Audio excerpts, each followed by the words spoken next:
God is speaking right here, right now. And this isn't noise. This isn't coincidence. It's a divine moment wrapped in clarity.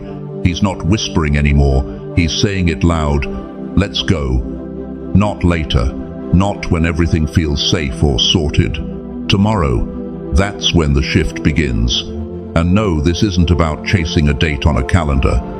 It's about recognizing a spiritual window God is opening for you. You've been in a season of waiting, crying out in the dark, asking when. You fought battles silently. You've wondered if your prayers even pierced the sky. But heaven heard every word, saw every tear, and now the answer is on the way.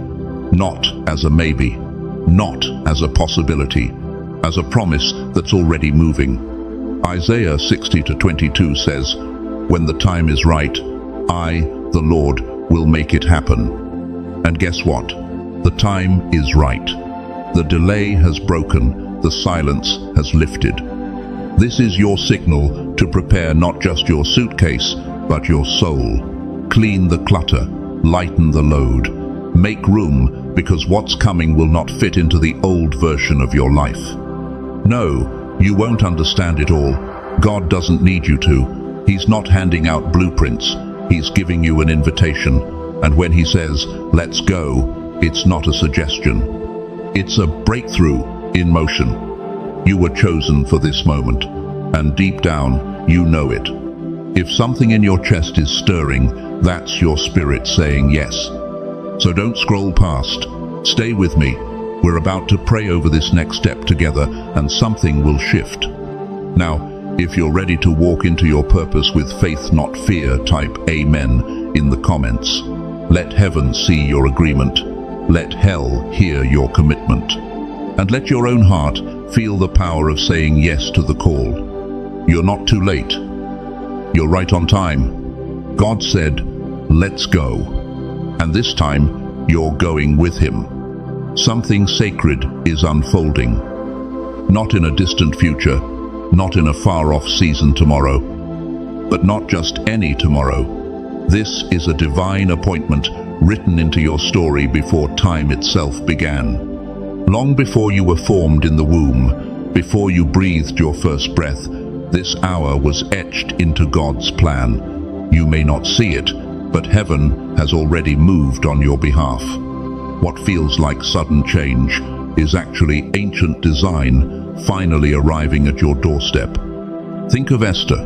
She wasn't raised in a palace, but she was placed in one for a reason. And when the moment came, Mordecai didn't say, "Think about it." He said, "Who knows but that you have come to your royal position for such a time as this?" Esther 4:14. That's the weight and wonder of what's happening now. This is your moment, not just a new day, but a shift in destiny. You've been walking through deserts of doubt. You've whispered prayers into silent nights, wondering if God still sees you, and he does.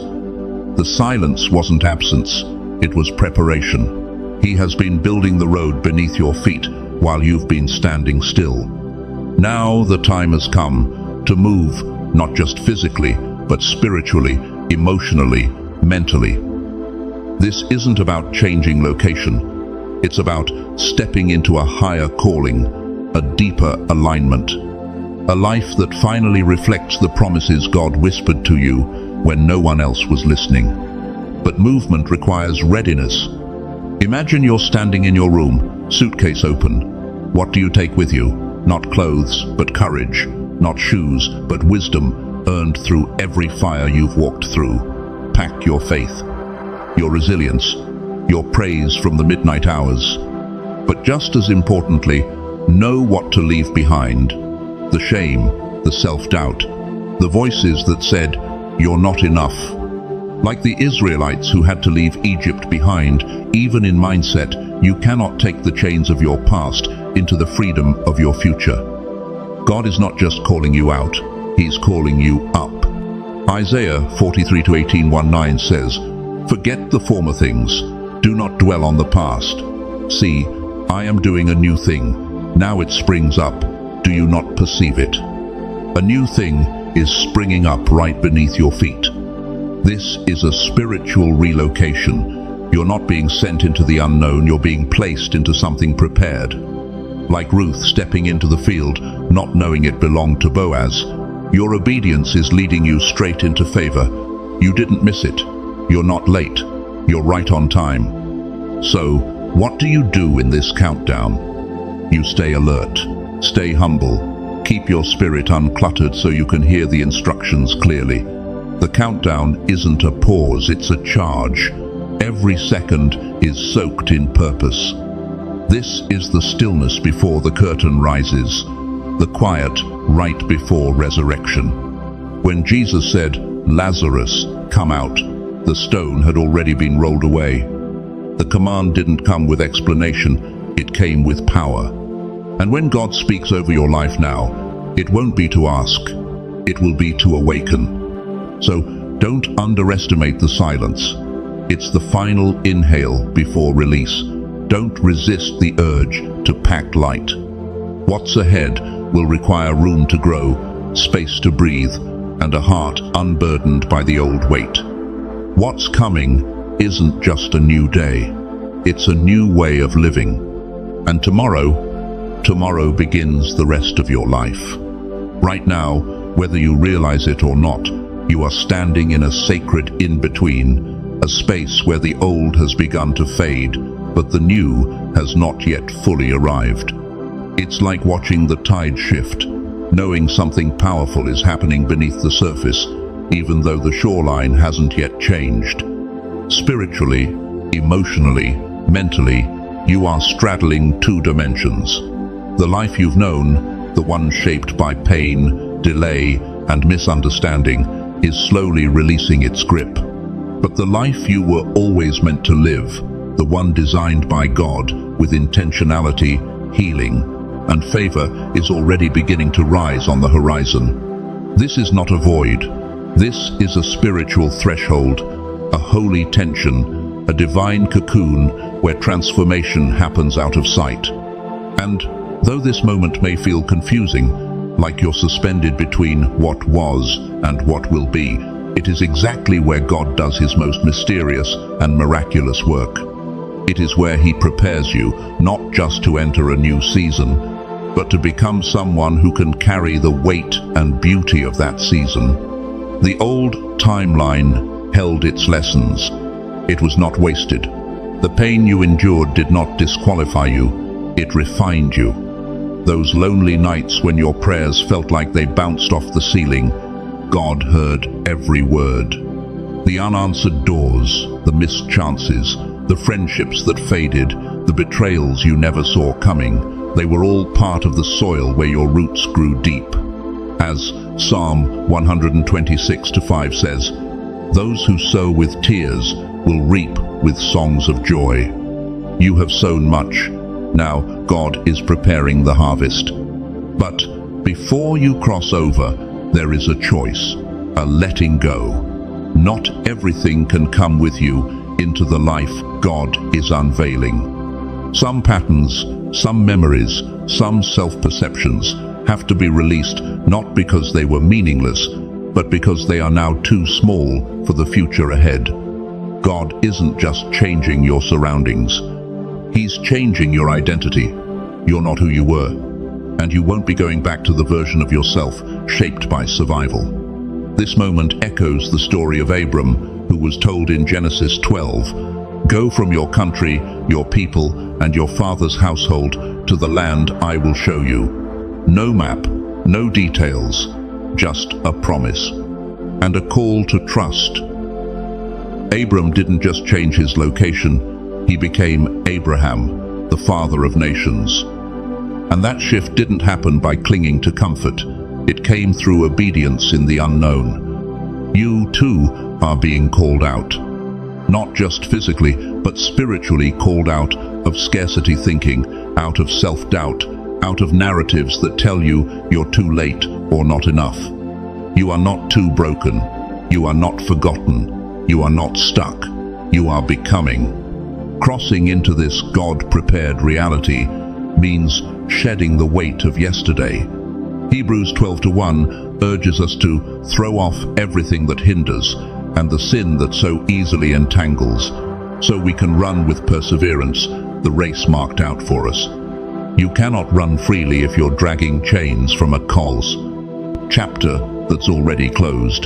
The regret, the resentment, the grief you've kept tucked away like old letters they were never meant to come with you. God is not asking you to forget, but He is asking you to release. What felt like loss was often divine protection. What felt like delay was actually preservation, and what looked like silence was sacred strategy. There's a woman I once knew who had prayed for years to be seen and valued, for someone to recognize the depth of her heart. Every relationship left her emptier than the last. She nearly gave up. But in that season of waiting, she began to see herself through God's eyes, not others' opinions. She stopped begging to be chosen and started walking as someone already loved. And not long after, without striving, she was placed in a role of influence and impact far beyond what she had asked for. That's what happens when you stop forcing your way forward and start flowing in divine timing. You're not walking into just any future. You're being moved into one that was tailor-made for the real you, not the filtered, edited version you've shown to survive, but the you God always saw, even in your darkest hour. This is not ambition. It's alignment. Ephesians 2:10 says, "We are God's masterpiece, created in Christ Jesus to do good works, which God prepared in advance for us to do." Your destiny is not random. It is prepared. But you have to be ready to move when the cloud moves. When the Israelites followed the cloud by day and the fire by night in the wilderness, they didn't always know where they were going. But they knew when it was time to go. And when the cloud lifted, they moved. This is such a moment. Your spirit senses it, even if your mind can't explain it. There's a restlessness, a stirring, a quiet urgency that says, "Get ready." And here's the truth. The acceleration that's coming will feel sudden, but it won't be reckless. It's heaven's response to your years of hidden faithfulness. God is about to do in days what you couldn't accomplish in years. Not because you earned it, but because you're aligned. You've yielded, you've grown, and now He can trust you with more. You're not walking into this next season empty. You're walking in crowned, not because you're better than anyone else, but because God uses those who stay when it's hard, who worship when it hurts, who refuse to let go of Him when it would be easier to walk away. So don't resist the shift. Let it carry you. Let it renew you. Let it surprise you. The timeline you're stepping into isn't built on logic. It's built on promise, on mercy, on destiny. You're not here by accident. You never were. And what's ahead is more than a breakthrough. It's your becoming. Before the shift arrives in full, before doors open and the new season sweeps you into its rhythm, there is a quiet truth that must settle into your spirit. Divine movement doesn't begin in the clouds. It begins in your character. Heaven's timing often feels sudden, but its alignment with your life has been in the making for a long time. And what you choose to do in the now, this moment right here, is what determines how you'll step into what's next. Not someday. Today. God doesn't elevate randomly. He doesn't move people by emotion. He moves those whose hearts are already postured to walk when He whispers, "Go." He relocates souls who've learned to listen, respond, and adjust, even when nothing around them has changed yet. The stirring you feel, the tension, the inner discomfort, the subtle sense that what once felt fine now feels too small, is not just restlessness, it's revelation. 1 Samuel 3:10 tells the story of young Samuel, who kept hearing his name in the night. At first, he didn't recognize the voice. But eventually, he answered, "Speak, Lord, for your servant is listening." That simple, willing posture unlocked his prophetic future. God often starts with whispers, with holy agitation in places where you once felt settled. Don't ignore it. Pay attention to the little things your soul reacts to. The shift begins there. If certain conversations leave you feeling diminished or drained, that's not random. If you walk into certain environments and your peace slips away quietly, that's not weakness, that's wisdom knocking. Start honoring those moments. Not loudly, not defensively, just gently, through small boundaries that honor your inner health. You're not being difficult, you're being faithful. Begin preparing your space like someone who expects a guest of honor. Because, in many ways, you are the guest. You are making room for the next version of yourself. Go through your room, your workspace, even the files on your phone and laptop. If something represents fear, clutter, unresolved emotion, or the outdated version of your story, begin to release it. God doesn't require perfection. He desires participation. As you clean and clear, whisper prayers that anchor the act in faith. God, remove what's no longer needed. Make space in me for what's next. Watch how peace settles where chaos once lived. Even your words, spoken in passing, carry weight. There's a time for telling your story, but there's also a time to stop rehearsing your pain as if it still owns you. Stop offering your deepest wounds to people who were never meant to carry them. God is not asking for silence, rooted in fear. He is inviting you into strategic stillness. You are not called to explain this transition. You are called to walk it with grace. Your relationship with God doesn't have to look intense or dramatic in this season. He's not asking for grand performances. He's asking for presence. 10 honest minutes a day, no begging, no performance, just openness, can do more for your soul than hours of striving. When Elijah ran into the wilderness, exhausted and afraid, God didn't meet him with thunder. He met him with a gentle whisper. 1 Kings 19:12. Stillness sharpens your ears. It softens your heart. It readies you to recognize divine timing, not just as a moment, but as a movement. And as you draw near, be prepared to practice real-time release. When bitterness rises like a tide, don't wrestle it alone, hand it over. When disappointment knocks again, don't host it, offer it. You forgive not to excuse the past, but to stay light enough to move forward. You surrender not to show weakness, but to stay flexible in the hands of a God who's writing your next chapter in real time. Then, examine your habits through a new lens. Not just whether they're good or bad, but whether they're aligned with who you're becoming. Are they nurturing your next season or anchoring you to survival mode? Your sleep, your rhythms, your food, your digital habits, even your conversations, none of these are too small to matter. Steward them as acts of belief. Discipline, in this context, is not about restriction, it's about readiness. God is not leading you into more chaos. He's leading you into divine order. When the nudge comes to apply for something beyond your comfort zone, to let go of something that once felt essential, or to step into something without full clarity, respond. Don't wait for the perfect moment. Don't demand a guarantee.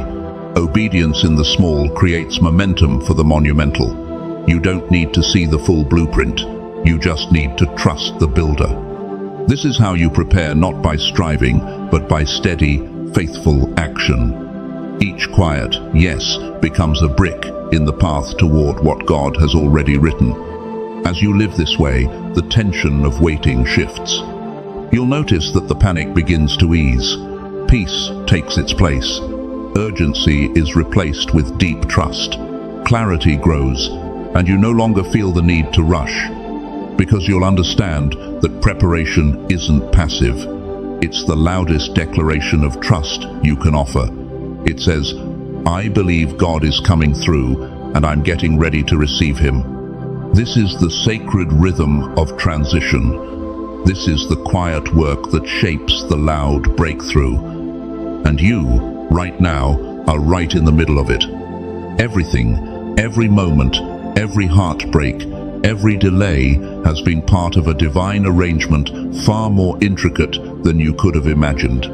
Behind the scenes, while you felt forgotten, God was weaving together the strands of your life with masterful precision. Not a thread has been misplaced, not a single event was random. He is not only the author of your story, he is also the editor, the architect, and the strategist, aligning timelines and people, shaping your heart, and preparing circumstances to converge in ways you couldn't plan if you tried. What felt like chaos was actually construction. What looked like loss was necessary loosening.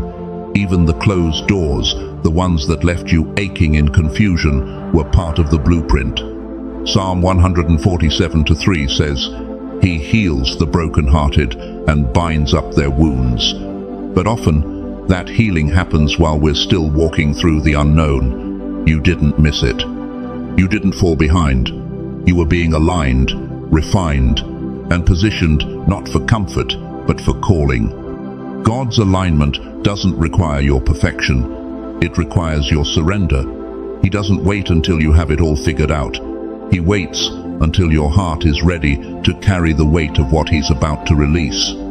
Alignment is about posture, being yielded enough to hear Him, responsive enough to move, and brave enough to let go of what no longer fits. You've been stretched in silence. You've grown through hidden seasons where it felt like no one noticed, where your faith was tested not in public stages, but in private trenches. And now, you're stepping into that rare moment where everything God has been building in secret begins to align in the open. Your gift will meet your assignment. Your healing will match your influence. Your preparation will collide with your promotion. And when it happens, it won't be subtle. This next move of God won't come with fanfare, but it will come with clarity. It won't require announcements, because the fruit will speak for itself. You'll look up one day and realize you no longer live in the atmosphere of your old life. And others will wonder where you went, how you changed so quickly, how you slipped out of the box they tried to keep you in. You won't owe anyone an explanation, because this isn't about disappearance, it's about transformation.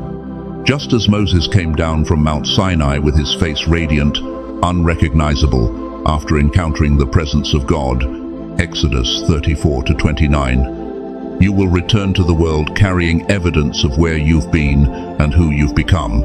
Not everyone will understand the shift, and that's okay. The ones who are meant to walk with you in this new season will recognize your new sound. Others simply won't.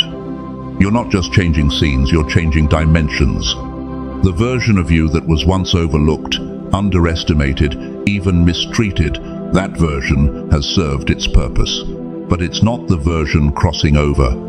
God is reintroducing you in a new realm, wrapped in wisdom, crowned with clarity, covered in favor.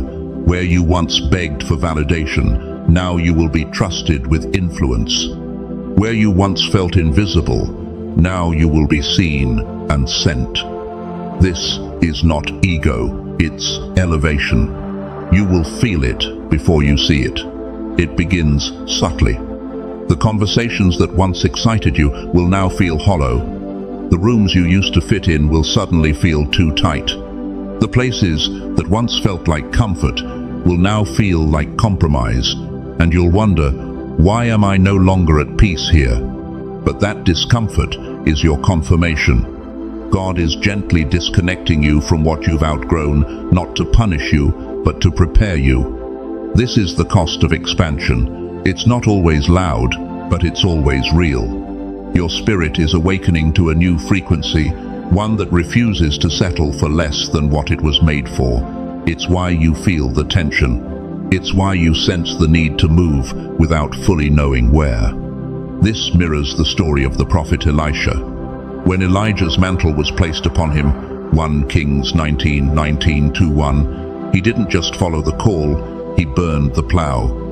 He left behind everything familiar to step into something sacred. That's what this season requires. A willingness to say goodbye to what fed the old version of you, and a readiness to walk forward even if it costs your comfort.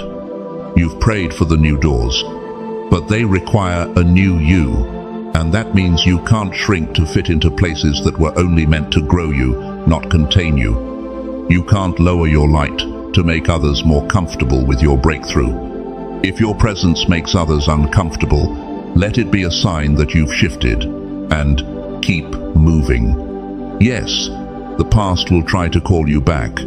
Old patterns will whisper their familiar songs, but the future has already answered. It's already unfolding. The grace for the old places has lifted, and the pull toward what's ahead is too strong to ignore.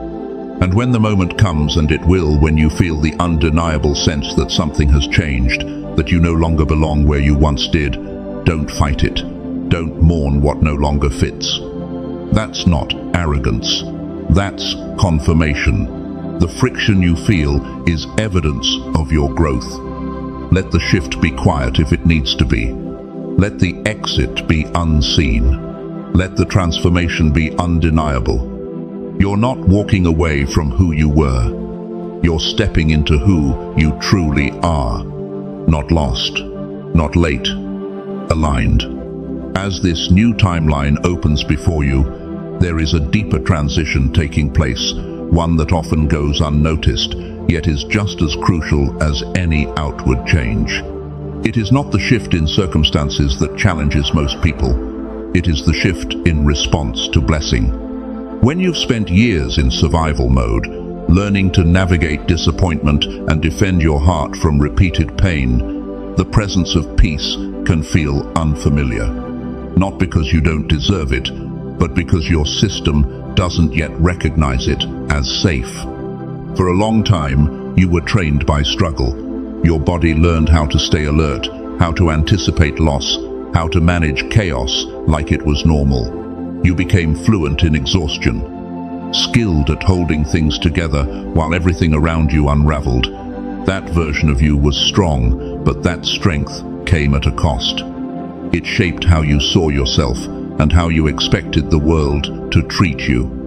Now, as God moves you into a realm of favor, where striving is no longer required for survival, your soul is learning a new rhythm, one that doesn't brace, but breathes. The absence of anxiety may feel suspicious at first. Quiet mornings may feel eerie. Doors opening without resistance might stir old reflexes that ask, "What's the catch?" But these aren't signs of trouble. They're signs of healing. As Isaiah 30:15 reminds us, "In returning and rest you shall be saved. In quietness and in trust shall be your strength." The peace you feel now isn't the absence of reality, it's the arrival of divine alignment. You're not losing awareness, you're gaining stability. And something else is shifting too, your desires. The things you once chased so urgently now seem less pressing. What used to validate your worth doesn't carry the same weight. You may find yourself uninterested in achievements that once consumed your focus. That isn't apathy, it's maturity. Psalm 37:4 says, "Delight yourself in the Lord, and He will give you the desires of your heart." But before God gives, He reshapes the desire itself.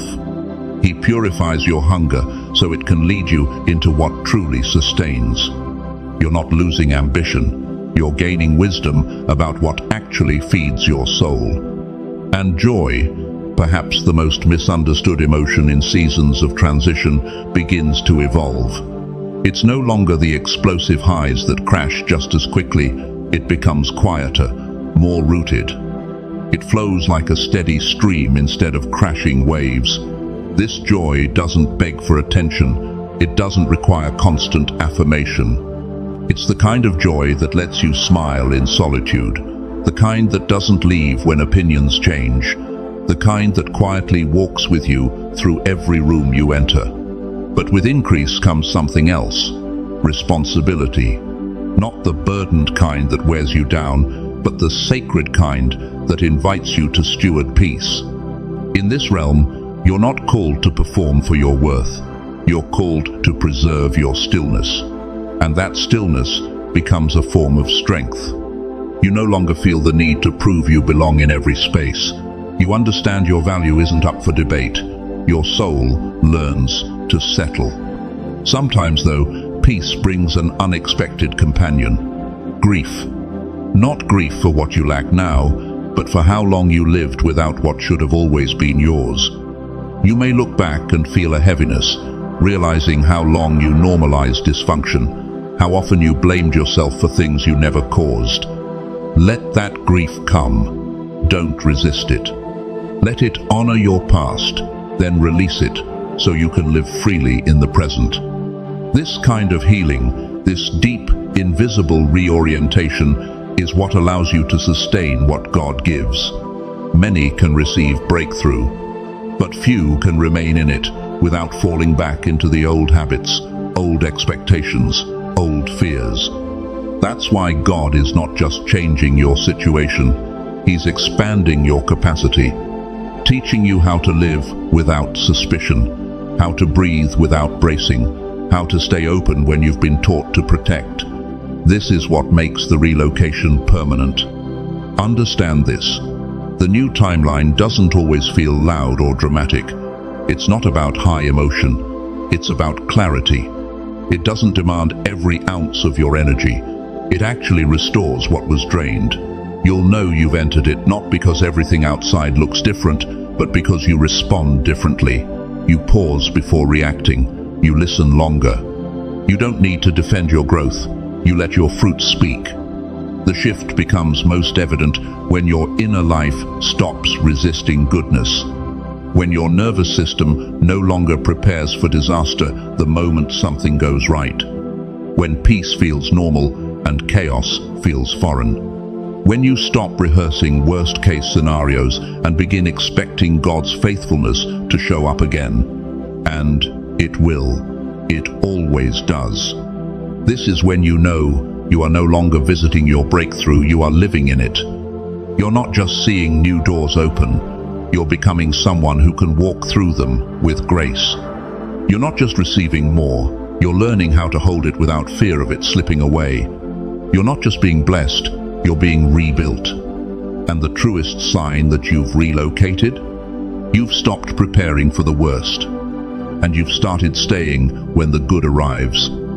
You've walked through seasons where your worth was ignored, your effort overlooked, and your voice silenced. You kept showing up, carrying more than anyone knew, giving more than you had, and holding on with faith that sometimes felt too thin to speak aloud. But even then, God was near.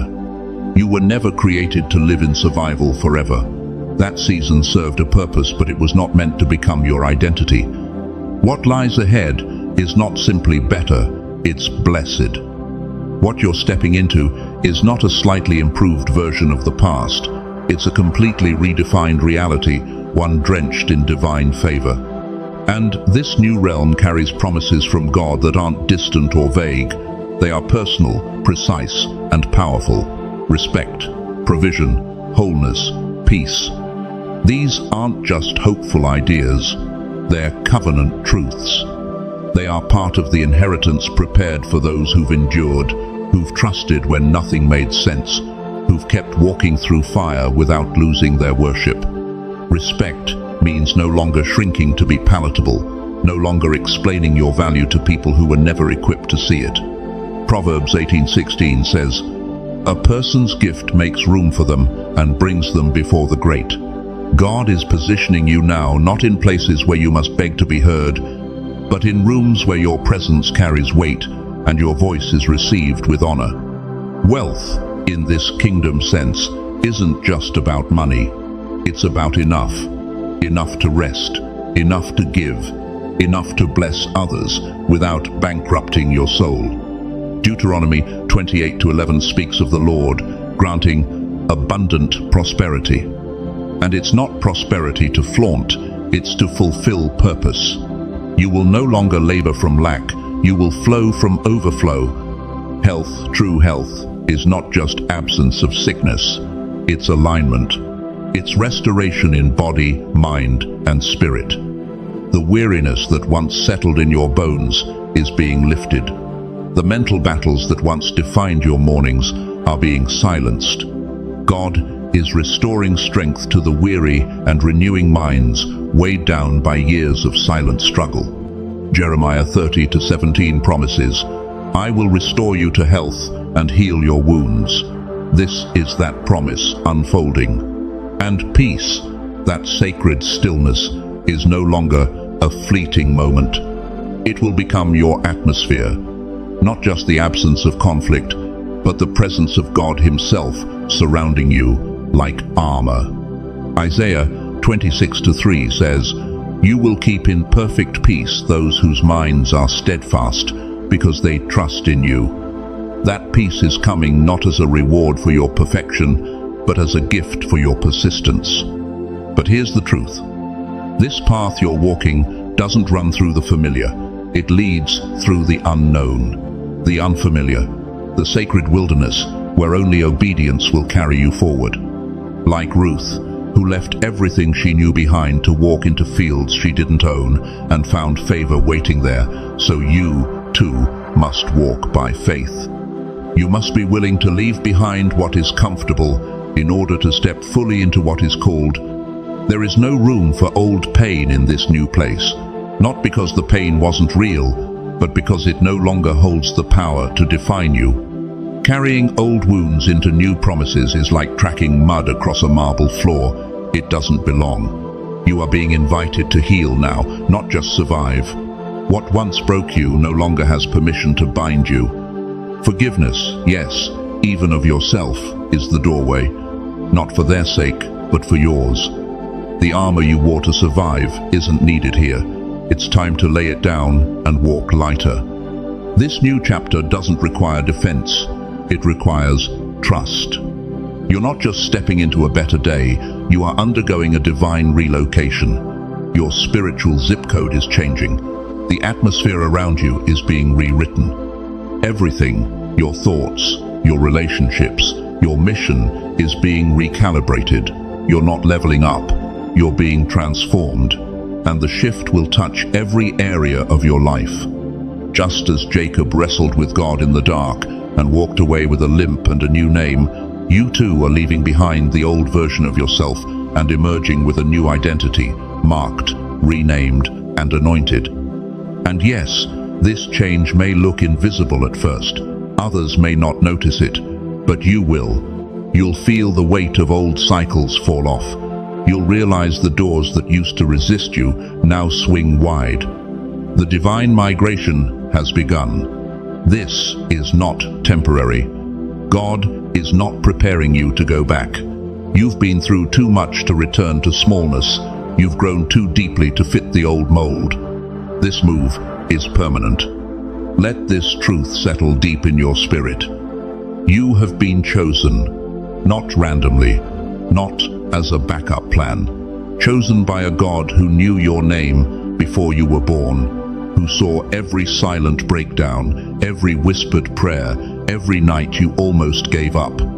And He has said, now. This moment, this timeline overflowing with healing, breakthrough, legacy, it is sacred ground. And your name is already written on it. You didn't qualify by being perfect. You qualified by being faithful. There were moments when you were misunderstood, when you were left behind, when you cried out and heard nothing back. But heaven heard. And now the response is echoing across time. You are mine. I'm taking you higher. The storm didn't break you. The fire didn't consume you. And now you will rise, not just for yourself, but for everyone connected to your obedience. Because your yes doesn't end with you. It creates legacy. It sets generations free. This is not a delay. This is divine timing. While you waited, heaven worked. While you doubted, God was still designing. 2 Peter 3:8 reminds us that with the Lord, a day is like 1,000 years, and what feels slow in human time is strategic in eternity.